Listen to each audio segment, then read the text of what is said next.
Olympiacos versus West Ham in the Europa League, Group A, third game. West Ham, of course, winning our first 2 games, which gives us the 6 points and a little bit of a cushion going into this one.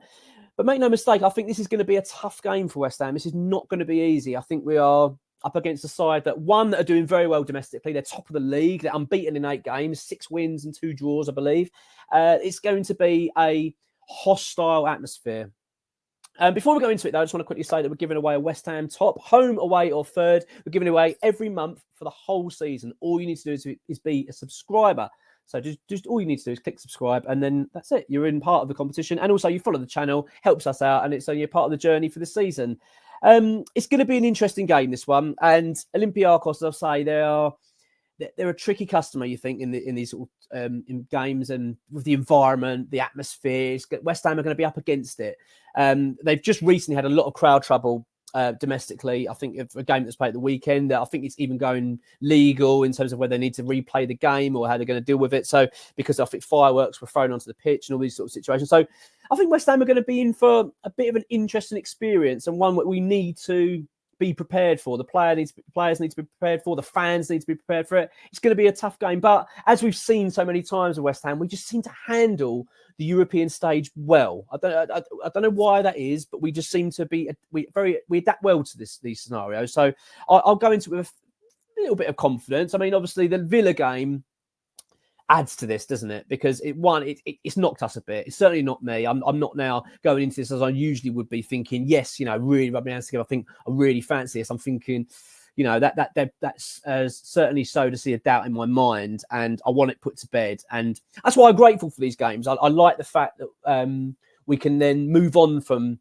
these difficult moments of the season and then go, right, we've got an opportunity here to draw a line under that bad result, bad performance, and we can move forward. I will say, though, Olympiacos, before I go on to talk about West Ham, they have struggled a little bit in Europa League. So they've had 1 defeat so far, and that was against Freiburg. And they also drew with Bacca Topola. And now, bearing in mind, West Ham have beaten both these sides. So that does give you a little bit more confidence going into this and thinking, we can cause them problems. I'm sure West Ham will cause them problems. I'm not doubting that. But I want to see a response from Sunday. That was a really bad day for everyone connected with the club. It just wasn't good, and I want us to move on from it. There are a few players we know from Olympiacos to make it a little bit more interesting. They've got Jovetic, who used to play for Manchester City. I think he left a couple of years ago now. Also, they've got Carvalho, who was at Nottingham Forest. I think he left in 2022. Podence. I mean, there's a few players here that are recognisable.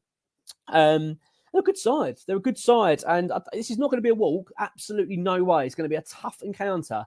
One that we're going to have to manage well. And we're going to have to use our sort of European experience. And then, of course, you're looking at Olympiacos because they're a team that have got abundance of experience in Europe. So it's going to be an interesting encounter. Of course, West Ham fans as well, obviously watching this, if you're out there, be very careful, be safe, because it's going to be, as I say, very hostile, I think, out there. And I think you need to, stay in your groups and be careful and don't go wandering off on your own. I think it's going to be, be mindful of that.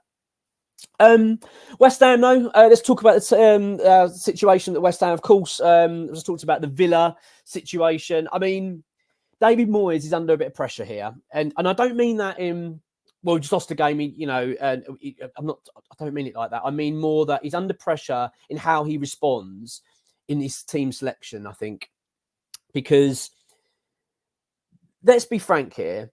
Because of the last few weeks, of football, obviously forgetting the international break, I think there is opportunity here for other players to be stepping into the first team. I really do. One, I mean, obviously Kudus is one. I mean, Kudus, he has to be starting. David Moyes has got to find a system that works to fit this player in now. That needs to be, and I think this is a game where he needs to demonstrate that. Furthermore, I think there's players that are underperforming and are, defensively, we're not been good enough this season. So that's one. And he's got to get things right. He's got to start experimenting and giving players opportunities. And this is it, I think. And this is why you want big squads. This is why you want talented benches, because you want players to go, give me a chance. I will show you that I need to be starting against Everton on Sunday. And that's what I want to see. And he's perfectly set up for David Moyes because he has no injuries. We've got no injury issues going into this game. Even Aaron Creswell and Ben Johnson, I believe, are available for selection. I mean, he's kind of hinted that they're not quite there yet, but I believe, they've been training, so they're not far off. So they could well be featuring. So David Moyes has got no issues in that regard. So this is the perfect opportunity for David Moyes now to give players chances to impress him, and also to change things up a little bit, because things aren't quite right, and that was proven against Villa. And I think that's where the pressure is on Thursday night for David Moyes. I really do. So yeah, this is it. What I'd like you to do is send in your team. Let me know what your team, and also your predictions. Now, as I've said before, if you get your prediction right, we'll select a random person who got it right, and we'll send you something from our shop as a little prize. So yeah, please do. And I'm going to give you my team and my predictions now. And obviously I've got Riley's, which is a bit of a turn up for the books in terms of what he believes is going to happen. So this is my team. Lucas Fabianski in goal. I genuinely believe he has to be playing in this. He hasn't really done anything wrong, has he? Since when called upon. So there's no reason why he shouldn't be playing this game. You've then got I've got Soufal at right back. I've gone for Thilo Kehrer and Mavropanos. I think, one, I want to see Zuma rested, and two, I want to see other players get an opportunity. I want to see Kehrer playing. He's too good to be sitting on the bench all the time, and this is an opportunity for him to be playing. Mavropanos, I've really been impressed with since he's been called upon since his arrival. So this is another great opportunity for him. And Emerson at left back. Now, Emerson, of course, is suspended for the Everton game on Sunday, but still, I want him playing. I think it's important. We want to win this game. We want to get a result. We want to go and put in a good performance. He's been one of our better players this season, so I want him playing, and I believe he will, considering the fact he won't be playing Sunday anyway, so he'll be getting that rest. So, yeah, I do think that Emerson, it makes sense for him to be playing.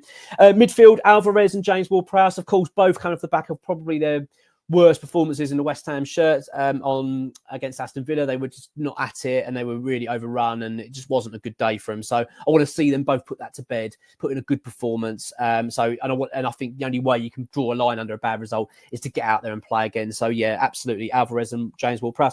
Now, going forward in the pitch, this is where the dilemmas are, and I think this is where us as fans are probably going to differ quite a fair bit. So it's going to be interesting to see how you all set up your teams, because I'd like to know really where the minds are at, because I was tinkering with this quite a fair bit.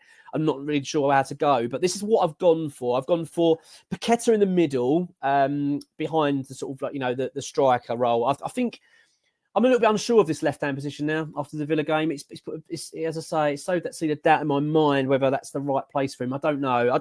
I like him being able to operate and come in, but I just found it wasn't a great performance from him on Sunday, and I'd like to see him operate through the middle. I'm going to put Jared Bowen out on the right. Mohamed Kudus is going to start for me. Absolutely. He's going to be on the left, and I'd like to see how he operates there. Mabama up front. David Moyes needs to start trying players out, and Mabama, this is a great opportunity. We're not under massive pressure to get a result here, okay? We are in a sense because of the loss against Villa, so I want to get the momentum back. But in terms of the Europa League, it's not as if this is a must-win game. Also, bear in mind, you can make changes. So give Babama a chance. Let him go and play. Let's see what he's about. Let's see how he plays with these players. And let's see if he's an option. Because we need an option now. Because Antonio was so poor against Villa. I've got a video coming out, as I said, tomorrow. That's going to be coming up. And we'll talk about Antonio and Jamaica situation. But I really think this is the perfect opportunity and for Babama. Whether David Moyes will go for it, I don't know. I'm not confident he will, but I really think he should be. We need to be seeing him playing. No point having these talented players and just never playing them. So, he's young, but so what? Get him out there, get him playing. I'm sure he'd love the opportunity. And as I say, we need to see an option. Because if he goes out there and puts in a brilliant performance, then you go, well, that's an option for Sunday. That's an option off the bench. We've got another striker now. We can't just keep having a player that we're not giving opportunities to. So, yeah, I really want to see that. So, yeah, just to recap, I've gone for Fabianski in goals, Soufal, Kehrer, Mavropanos and Emerson as a defence. Alvarez and James Ward-Prowse in midfield. Paqueta playing slightly ahead of them. And then I've got Bowen out on the right. Kudus on the left and Mabama up front. Now, I've gone for 1-1 with this. I think it's going to be a hard game. And I'll be pleased with a draw, to be honest. I don't want us, of course, not to lose. And obviously, the main important thing is to get a good performance. I want to see West Ham put in a good shift. And a win would be fantastic. And bizarrely, that's what Riley's gone for. Riley has gone for 2-0 West Ham. Now, usually, Riley, I was expecting him to say defeat. I was certain of it. But no, he said 2-0 and fair play to him. And I hope he's bloody right. But yeah, look, big game.